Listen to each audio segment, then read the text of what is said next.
উত্তর আমেরিকার আকাশে বাতাসে এখন শুধুই ফরাসি বিপ্লবের গর্জন। গ্রুপ পর্বের পর রাউন্ড অফ 32তেও প্রতিপক্ষকে উড়িয়ে দিয়ে সাবেক রানার্স আপ ফ্রান্স যেন বুক ফুলিয়ে বলছে 2026 বিশ্বকাপটা শুধুই তাদের।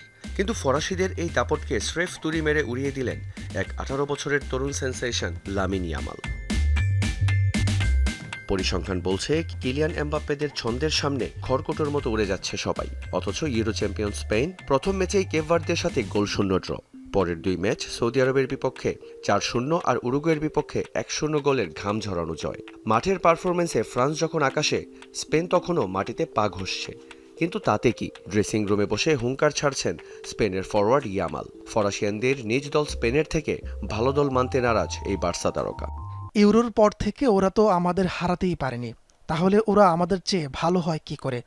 গ্রুপ পর্বের পারফরমেন্স দিয়ে কিচ্ছু আসে যায় না। আসল বিশ্বকাপ তো শুরুই হবে এখন নকআউট থেকে। আমি মনে করি না কোনো দল এখানে এককভাবে ফেভারিট। হ্যাঁ, ফ্রান্স ফর্মে আছে, ওদের ভালো প্লেয়ার আছে, কিন্তু ওরা আমাদের চেয়ে এক চুলো এগিয়ে নেই। চোটের কারণে বিশ্বকাপের শুরুটা একাদশে থেকে করতে পারেননি এই স্প্যানিশ সেন্সেশন। তবে ইয়ামাল ভালো করেই জানেন আসল যুদ্ধটা শুরু হচ্ছে এখন। তবে আসল রোমাঞ্চ লুকিয়ে আছে অন্য জায়গায়। ড্রয়ের যে সমীকরণ, তাতে দুই দল যদি নিজেদের ম্যাচ জিততে থাকে, তবে সেমিফাইনালে দেখা হয়ে যাবে এই দুই চিরপ্রতিদ্বন্দ্বীর। মাঠের বাইরের কথার লড়াইয়ে ঘি ঢেলে দিয়েছেন ইয়ামাল।